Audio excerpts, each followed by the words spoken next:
Welcome in next class. तो इसके पहली क्लास में आपको बताया गया था कि विभिन्न अणुओं को देखकर उसका संकरण को कैसे याद किया जाता है, यानी संकरण को कैसे करके प्राप्त करते हैं। तो संकरण बराबर था आपके सिग्मा 1 की संख्या प्लस LP की संख्या। तो आप देखते हैं हम लोग कि ऐसे अणुओं की संकरण व आकृति जिनमें एकाकी इलेक्ट्रॉन युग्म पाई जाती है। पहला सिंपल वाला देखिए केवल सिग्मा 1, दूसरा पाई 1 वाला और तीसरा LP युक्त संकरण वाले अणुओं को देखेंगे। तो इसका स्पष्टीकरण करने के लिए यानी जिनमें एकाकी इलेक्ट्रॉन युग्म पाई जाती है उन अणुओं की आकृति व संकरण कैसा होता है उसका स्पष्टीकरण करने के लिए वैज्ञानिक नाइहोल्म और गिलेस्पी द्वारा एक सिद्धांत प्रस्तुत किया गया, जिसे कि VS-EPR सिद्धांत कहते हैं। यानी संयोजकता कोश इलेक्ट्रॉन युग्म, संयोजकता कोश इलेक्ट्रॉन युग्म, संयोजकता कोश इलेक्ट्रॉन युग्म, प्रतिकर्षण सिद्धांत यानी प्रतिकर्षण सिद्धांत यानी जिसे कहा जाता है valence shell electron pair repulsion theory. Valency shell electron pair repulsion theory यानी VS valence shell electron pair यानी इलेक्ट्रॉन पेयर रिपल्सन VS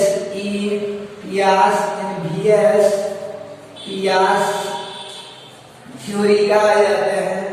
संयोजकता कोश इलेक्ट्रॉन प्रतिकर्षण सिद्धांत जो है VS-EPR सिद्धांत कहते हैं। VS-EPR सिद्धांत यानी संयोजकता कोश इलेक्ट्रॉन युग्म प्रतिकर्षण सिद्धांत valency shell electron pair repulsion theory.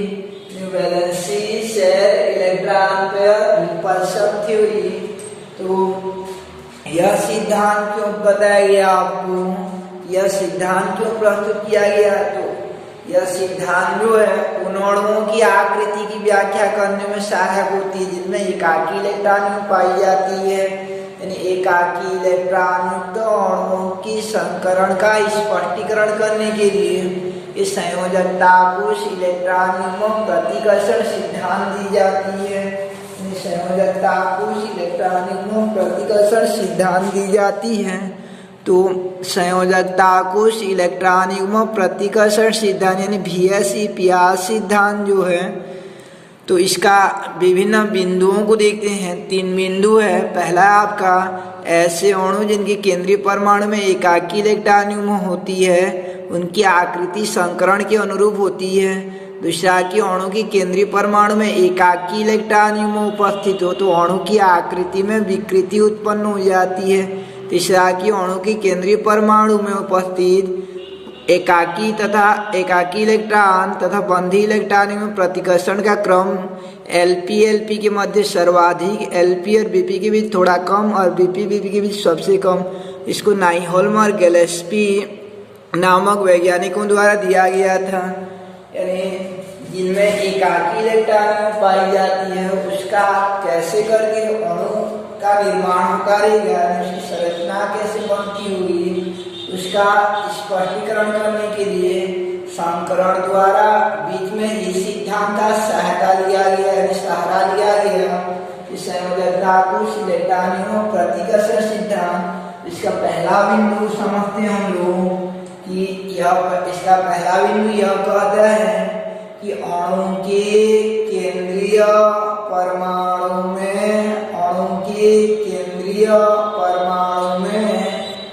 कोई भी एकाकी इलेक्ट्रॉन उपस्थित न हो तो अणु की आकृति संकरण के अनुरूप होती है।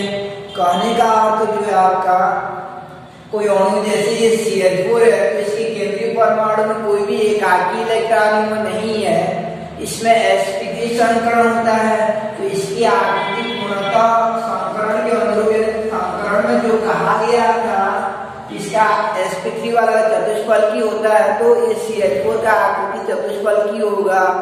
अगर अणु के केंद्रीय परमाणु में कोई भी एकाकी इलेक्ट्रॉन उपस्थित न हो तो उसकी आकृति संकरण के अनुरूप होती है, जैसा आकृति पहले निर्धारित किया गया उसी के अनुरूप होती है। किंतु जिन अणुओं में एकाकी इलेक्ट्रॉन पाई जाती है, जैसे NH3 के नाइट्रोजन परमाणु पर एकाकी इलेक्ट्रॉन पाई जाती है, इसमें भी sp3 संकरण होता है। आप निकाल के देखोगे तो एक एकाकी इलेक्ट्रॉन पर 3 σ1sp3 होता है, लेकिन इसकी आकृति जो टेट्राहेड्रल चतुष्फलकी नहीं होती बल्कि कुछ परिवर्तित यानी विकृत हो जाती है। अगर पहला बिंदु था कि अणु के केंद्रीय परमाणु में कोई भी एकाकी इलेक्ट्रॉन उपस्थित न हो तो अणु की आकृति संकरण के अनुरूप होती है। दूसरा बिंदु ये कहता है कि अणु के केंद्रीय परमाणु में एकाकी इलेक्ट्रॉन उपस्थित हो, अणु के केंद्रीय परमाणु में एकाकी इलेक्ट्रॉन उपस्थित हो तो उसकी आकृति में विकृति उत्पन्न हो जाती है। जैसा आकृति होना चाहिए वैसा आकृति नहीं होता है, कुछ संशोधित हो जाता है, परिवर्तित हो जाता है। और तीसरा बिंदु क्या कहता है कि अगर मान लीजिए उस अणु में 2 एलपी है यदि एक से अधिक एलपी है तो उस एलपी और एलपी रहेगा तो उसमें ज्यादा विकृति उत्पन्न होता है, यानी प्रतिकर्षण ज्यादा होता है, अणु ज्यादा विकृत हो जाएगा यानी परिवर्तित हो जाएगा। अगर एक तो यानी एलपी और बीपी है तो थोड़ा सा कम परिवर्तित होगा, यानी थोड़ा सा कम विकृति उत्पन्न होगा। विकृति में उसका मूल रूप से परिवर्तित हो जाना उसको विकृति कहा जाता है। तो एलपी रहेगा तो ज्यादा प्रतिकर्षण होता है, एलपी बीपी रहेगा तो थोड़ा सा कम, और बीपी बीपी रहेगा तो कोई भी एकाकी इलेक्ट्रॉन नहीं रहेगा तो सबसे कम प्रतिकर्षण होता है। तो इस प्रकार से इन बिंदुओं को कहा जाता है, इन बिंदुओं को इस संयोजकता कोश इलेक्ट्रॉन युग्म प्रतिकर्षण सिद्धांत का प्रमुख अभिगृहित माना जाता है। कि पहला था कि अणु की केंद्रीय परमाणु में एकाकी इलेक्ट्रॉन उपस्थित न हो तो उसकी आकृति संकरण के अनुरूप होती है। दूसरा कि अणु के केंद्रीय परमाणु में एकाकी इलेक्ट्रॉन उपस्थित हो तो उसकी आकृति में विकृति उत्पन्न हो जाती है। और तीसरा कि एलपी के मध्य प्रतिकर्षण सर्वाधिक होती है एलपी और बीपी की तुलना में, और बीपी बीपी की भी थोड़ा सा कम, एलपी बीपी की भी थोड़ा सा कम और बीपी बीपी की भी सबसे कम हो जाता है। तो इस प्रकार से 3 बिंदु हैं, कोई भी अगर एकाकी न हो तो आकृति संकरण के अनुरूप होगा, अगर उपस्थित होगा तो आकृति में विकृति उत्पन्न हो जाती है। तीसरा कि इनके प्रतिकर्षण का क्रम जो LP greater than LP BP और LP BP greater than BP BP होता है। इस सिद्धांत के प्रतिपादक नाइहोल्म और गिलेस्पी रहते हैं। तो यह सिद्धांत क्यों अपनाया जाता है, यानी क्यों उपयोग किया जाता है संकरण का, यानी संयोजकता को, यानी पहले वैलेंसी बॉन्ड थ्योरी संयोजकता बंध सिद्धांत पढ़ रहे थे तो उस संयोजकता बंध सिद्धांत जो बीच में संकरण का सहारा लिया, और संकरण फिर जो ये संयोजकता को इलेक्ट्रॉन में प्रतिकर्षण सिद्धांत का सहारा लेता है। तो इस आधार पर देखते हैं हम लोग कुछ अणुओं का निर्माण, जैसे NH3 और आपका H2 अणु का आकृति कैसे बनता है, इनमें कैसे संकरण होता है। क्वेश्चन ऐसे आएगा कि संयोजकता को इलेक्ट्रॉन में प्रतिकर्षण सिद्धांत को समझाइए, वह इस आधार पर NH3 अणुओं की संरचना को स्पष्ट कीजिए या संकरण को समझाइए, या H2 वाला ऐसा दिख सकता है। तो देखते हैं हम लोग NH3 वाला को। तो NH3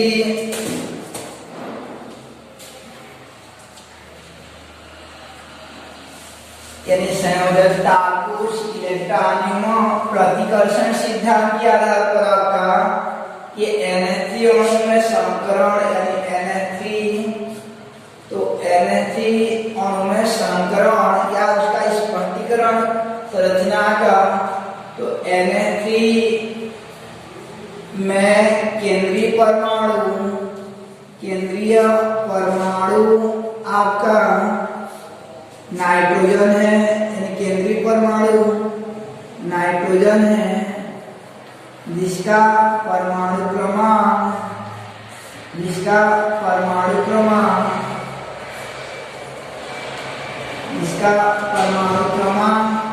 7 व इलेक्ट्रॉनिक विन्यास इसका इलेक्ट्रॉनिक विन्यास है आपका 1s2 2s2 2p3 है, क्योंकि दूसरा को उसमें डी नहीं रहता इसलिए 2d नहीं लिखा जा सकता है, तो 1s2 2s2 2p3 है, तथा ऑर्बिटल विन्यास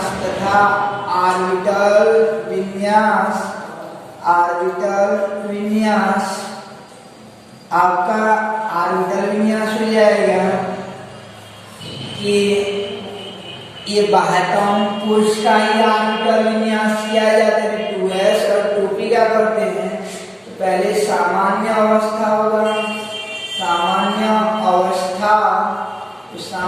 अवस्था में 2s में 2 इलेक्ट्रॉन और 2p में आपका 3 इलेक्ट्रॉन है।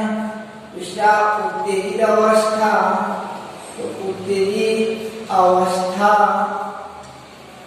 तीसरा आपका अतिव्यापन अवस्था, तीसरा जो है संकरित अवस्था होता है, यानी संकरित अवस्था,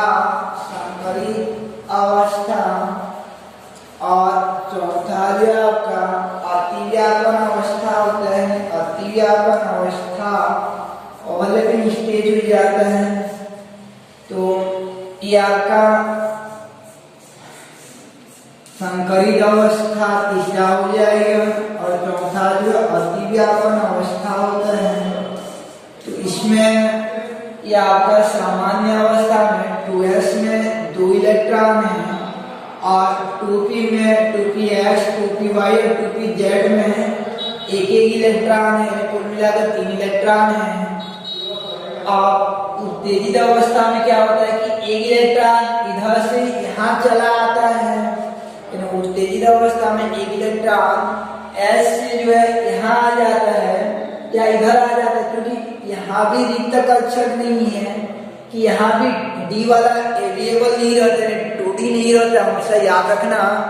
इसलिए यहाँ से इलेक्ट्रॉन यहाँ पे नहीं जा पाता है, इसलिए अमोनिया वाला में नाइट्रोजन का सामान्य अवस्था और उत्तेजित अवस्था वही रहता है, सामान्य अवस्था उत्तेजित अवस्था वही रहता है।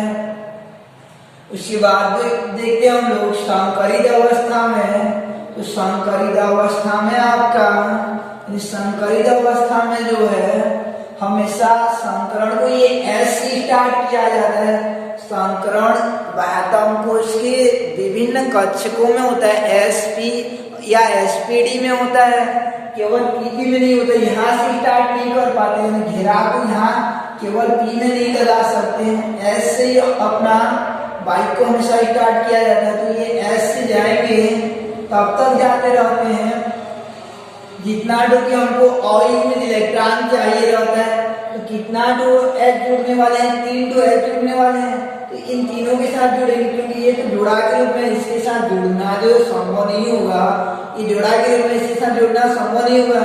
तो यहाँ से स्टार्ट करके पूरा लास्ट तक जाते हैं, तो ये हो जाता है आपका A2S भाग लिया है और 3 भाग लिया है, तो sp3 संकरण हो जाता है, यानी A2S भाग लिया और 3 भाग लिया है, तो sp3 हाइब्रिडाइजेशन हो जाता है और sp3 संकरण हो जाएगा।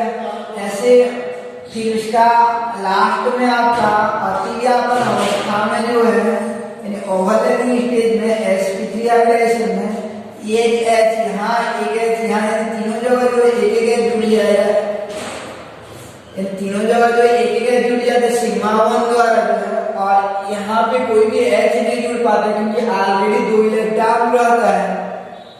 तो यह इलेक्ट्रॉन का ऐसा जोड़ा होता है जो बंध बनाने में प्रयुक्त नहीं होता है। तो ये ये जोड़ा को एकाकी इलेक्ट्रॉन युग्म कहा जाता है। इन अमोनिया के नाइट्रोजन परमाणु पर एक जोड़ा एकाकी इलेक्ट्रॉन युग्म पाया जाता है। 3 तो रासायनिक बंधन में भाग लेते हैं और जो ये वाला भाग नहीं लेता है तो एकाकी इलेक्ट्रॉन युग्म शेष रह जाता है। इसलिए इसकी आकृति में कुछ विकृति उत्पन्न हो जाती है, यानी आकृति जो पूर्णतः चतुष्फल की नहीं होती है। यानी चतुष्फल की आकृति जो ऐसा रहता है आपका, इसमें थोड़ा सा ये यानी एकाकी इलेक्ट्रॉन वाला कक्षक क्या करता है, थोड़ा सा इनको धकेल देता है, प्रतिकर्षित कर देता है, जिससे आकृति में विकृति उत्पन्न हो जाती है और नया आकृति बन जाता है। यानी चतुष्फल की नहीं होता है, चतुष्फल के से थोड़ा सा यह और पास आ जाता है। पूरा ये चिड़िया के पैर के समान पूरा नहीं होता, थोड़ा सा और पास आ जाता है और आकृति जो है इस प्रकार से हो जाती है।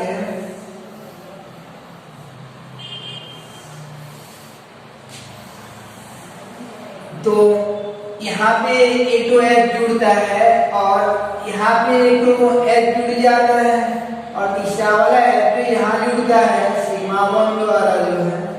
तो तीनों H जुड़ जाते हैं सीमा बंध द्वारा और यहाँ पे क्या बच जाता है आपका एकाकी इलेक्ट्रॉन युग्म बच जाता है, यानी लोन पेयर ऑफ इलेक्ट्रॉन बच जाता है। एकाकी इलेक्ट्रॉन युग्म कहा जाता है, इसको जो है एलपी कहते हैं। तो इस आकृति का नाम जो कुछ परिवर्तित हो जाता है। अब इस आकृति को जो है यानी इस आकृति को जो है पूर्णतः चतुष्फल की आकृति नहीं कहा जाता, कुछ अलग कहा जाता है।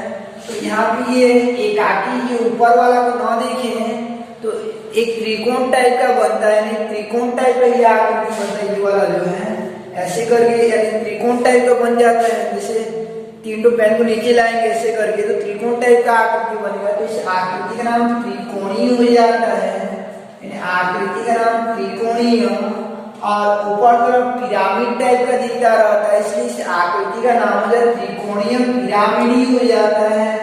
याद रखना त्रिकोणीय पिरामिडी हो जाता है, द्विपिरामिडी नहीं केवल पिरामिडी होता है। ट्राइगोनल पिरामिडल हो जाता है, ट्राइगोनल पिरामिडल हो जाता है।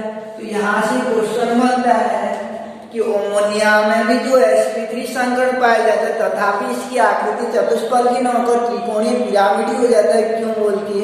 तो उक्त प्रश्न का उत्तर क्या हो जाता है कि अमोनिया की नाइट्रोजन परमाणु में एकाकी इलेक्ट्रॉन में पाए जाने के कारण इसकी आकृति में विकृति उत्पन्न हो जाती है, जिससे आकृति चतुष्फल की न होकर त्रिकोणीय पिरामिडी हो जाती है। आकृति जो है त्रिकोणीय पिरामिडी हो जाती है और वनकोण का मान जो है वनकोण का मान परिवर्तित हो जाता है। वनकोण का मान 109/28 कला नहीं होता है, अभी तो ये वनकोण का मान परिवर्तित हो जाता है 107 अंश हो जाता है। वनकोण का मान 107 अंश होता है। आकृति का रेखीय रूप जो है इस प्रकार से हो जाएगा, थोड़ा सा पास आ जाते हैं ये वाले जो है H और एक जोड़ा है एकाकी इलेक्ट्रॉन में पाई जाती है, यानी सिग्मा बंध द्वारा अटैक रहते हैं। वनकोण का मान 107 अंश हो जाता है। तो इसको भी क्वेश्चन के रूप में ले लेता है कि अमोनिया में तो sp3 संकरण पाए जाते हैं, फिर भी इसका आकृति जो है चतुष्फल की वो वनकोण 109/28 कला क्यों नहीं होती है। तो उत्तर से हम वैसा लिखना है कि इसके केंद्रीय परमाणु में एकाकी इलेक्ट्रॉन पाई जाती है। उसके बाद आपका सिग्मा वन जो है सिग्मा वन इक्वल टू 3 हो जाता है, पाई वन इक्वल टू 0 हो जाता है, पाई वन इक्वल टू 0 और Lp इक्वल टू 1 हो जाता है। एकाकी इलेक्ट्रॉन की संख्या जो है 1 हो जाता है। तो इस प्रकार से ये अमोनिया का आकृति हो जाता है। ऐसे जल का आप ट्राई किए रहना और जल का अणु का आकृति जो है जल वाला का ट्राई किए रहना और जल का आकृति जो वाटर का ऐसा हो जाता है, यानी ये अमोनिया का था और अमोनिया के पश्चात यानी ये अमोनिया का हो जाता है आपका और अमोनिया के उपरांत जो है यानी ये अमोनिया का हो जाएगा। इस प्रकार से पहले सामान्य अवस्था, उसके बाद जो है आपका दूसरा जो है उत्तेजित और उसके बाद जो है उत्तेजित अवस्था वही रहेगा और लास्ट में अतिव्यापन अवस्था। और इसका डायग्राम जो है अब आगे देखते हैं हम लोग जल का कैसे बनाएंगे। तो अमोनिया का संकरण VSPR सिद्धांत के देखने के पश्चात उपरांत जो है अब देखते हैं हम लोग आगे जल का। तो पहले सामान्य अवस्था, तो इसमें 2s में भी 2 इलेक्ट्रॉन होता है, 2p में भी 2 इलेक्ट्रॉन होता है और 2 ही तो एक वाला बचते हैं। और उसके साथ चतुर्थ अवस्था में हाइड्रोजन जुड़ता है। यहाँ याद रखिए ना, केंद्रीय परमाणु ऑक्सीजन होता है जल में जो है। और इसके बाद लास्ट सीधा देखते हैं हम इसका आकृति को।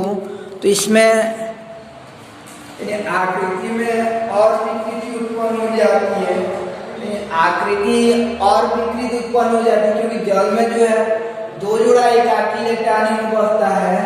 तो ये चतुष्फलक वाला जो है और थोड़ा विकृति उत्पन्न हो जाता है। ये LP 2 LP रहता है उसमें जो है, तो इनके मध्य प्रतिकर्षण और बढ़ने लगता है।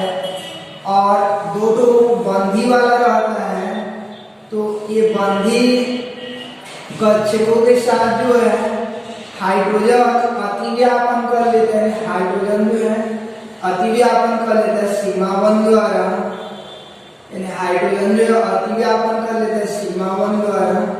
और इसमें 2 LP हो जाता है, LP 2 हो जाता है। और बंधकोण का मान जो और परिवर्तित हो जाता है, और कम हो जाता है क्योंकि प्रतिकर्षण और होने लगता है। 2 इसमें LP पाया जाता है जल में। तो बंधकोण का मान 104.5 अंश हो जाता है। बंधकोण का मान 104.5 अंश हो जाता है। तो इसको भी क्वेश्चन दे देता है कि जल में तो वही स्थिति संकरण होता है, फिर भी इसका बंधकोण का मान 104.5 अंश होता है। क्यों? तो उत्तर हो जाएगा कि संयोजकता कोश इलेक्ट्रॉनों प्रतिकर्षण सिद्धांत के अनुसार उन अणुओं की आकृति में विकृति उत्पन्न हो जाती है जिनके केंद्रीय परमाणु में एकाकी इलेक्ट्रॉन उपस्थित हो। अतः जल के केंद्रीय परमाणु ऑक्सीजन में 2 जोड़ा एकाकी इलेक्ट्रॉन उपस्थित होने के कारण इसकी आकृति में विकृति उत्पन्न होकर विकृति उत्पन्न हो जाती है और आकृति V आकार का हो जाती है। V टाइप का दिखता है, ये जो V शेप दिखता है। आकृति में विकृति उत्पन्न होकर V आकार में परिवर्तित हो जाती है। वो बंधकोण का मान 104.5 अंश हो जाती है। इस आकार को इतना को केवल देखा जाता है कि V टाइप का दिखता है, केंद्र में O रहता है और 2 जोड़ा एकाकी इलेक्ट्रॉन में पाया जाता है। बंधकोण का मान 104.5 अंश होता है, V शेप हो जाता है, आकृति जो है V आकार का हो जाता है। इस प्रकार से ये था आपका कि संयोजकता कोश इलेक्ट्रॉनों प्रतिकर्षण सिद्धांत के आधार पर जल की आकृति। तो जल की आकृति खाली स्थान होती है बोलने से V आकार का हो जाती है, लिखना याद रखे रहना उसको। इसमें बंधकोण का मान 104.5 अंश, सिग्मा 1 2, पाई 1 0 और LP 2 हो जाता है जल वाला में, वाटर में। केंद्रीय परमाणु ऑक्सीजन होगा, पहले सामान्य अवस्था करोगे, उसके बाद उत्तेजित अवस्था, संकरित अवस्था, लास्ट में अतिव्यापन अवस्था। तो इस प्रकार से ये संयोजकता कोश सिद्धांत यानी संयोजकतापन सिद्धांत जो यहाँ पे समाप्त होता है। आपको एक दिन बताया गया था कि सहसंयोजी बंध का यानी बनना जो है इलेक्ट्रॉन साझेदारी के आधार पर जो बनाया जाता है सहसंयोजी बंध लुईस कोस्टे सिद्धांत का, उसमें कुछ कमियां रह जाती है। इसलिए सहसंयोजी बंध को अधिक व्यापक बनाने के लिए 2 सिद्धांत दिया जाता है, वैलेंसी बॉन्ड थ्योरी और दूसरा मॉलिक्यूलर ऑर्बिटल थ्योरी यानी मॉलिक्यूलर ऑर्बिटल थ्योरी। तो ये संयोजकतापन सिद्धांत जो आज समाप्त होता है, ये बीच में 2 सिद्धांतों का सहारा लिया, यानी एक तो संकरण का सहारा लेता है और दूसरा जो VSPR सिद्धांत का यानी VSPR सिद्धांत का सहारा लेता है, VSPR सिद्धांत का सहारा लेता है। तो ये 2 सिद्धांत संकरण के पश्चात VSPR सिद्धांत, इन दोनों के अंतर्गत ये दोनों जो VBT के अंतर्गत आते हैं, वैलेंसी बॉन्ड थ्योरी के अंतर्गत। और इस प्रकार सहसंयोजी बॉन्ड के द्वारा अणुओं का निर्माण किस प्रकार से होता है उनका स्पष्टीकरण करते हैं। तथापि इनमें कुछ कमियां रह जाती है ये संयोजकतावन सिद्धांत जो बताया गया था परमाणुओं के परमाणु कक्षकों के आंशिक अतिव्यापन से सहसंयोजी बनता है, ऐसा बताया गया था। और बीच में संकरण और विभेद सिद्धांत का सहारा लिया जाता है। तो इसमें क्या, इसमें कुछ कमियां रह जाती है, तो क्या कमी रह जाती है उसको देखते हैं। तो ये संयोजकतावन सिद्धांत की कमियां या सीमाएं, तो पहला कमियां होती है कि ये संयोजकतावन सिद्धांत द्वारा यह नहीं बता पाया गया कि ये Na2 अणु, He2 अणु यानी हीलियम अणु, नियॉन अणु ये क्यों नहीं बनते हैं, इसका संयोजकतावन सिद्धांत द्वारा उल्लेख नहीं किया गया है। यह सिद्धांत जो है, यह सिद्धांत इस तथ्य को स्पष्ट करने में असफल रहा कि He2 अणु, Na2 अणु क्यों नहीं बनते हैं।